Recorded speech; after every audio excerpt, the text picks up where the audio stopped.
La Hispano Films, dirigida per l'experiència de Ricard de Baños i Albert Marro, representava la serietat i l'èxit.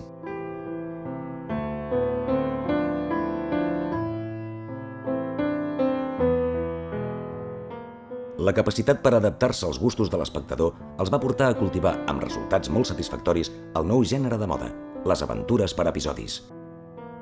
Un clar exemple fou Barcelona y sus misterios, protagonitzada per Francesc Aguiló.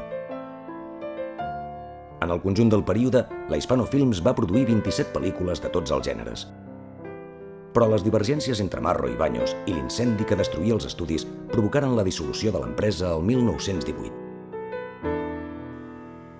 Marro era un home intuïtiu, gran treballador, fotògraf, llest pel negoci. Baños era molt més cult, venia de França, tenia una cultura europea, parlava francès, tenia un gran concepte del cine molt superior al que tenia el Marro, molt més cult, i els dos topaven ja des del principi. Topaven perquè veien les coses cinematogràficament d'una manera diferent. Topaven per raons econòmiques. Topaven perquè el Marro es donava compte de que el Baños estava incòmode en els rodatges i moltes vegades no li deixava fer el que volia fer. Es van separar i el Marro no ho entenia.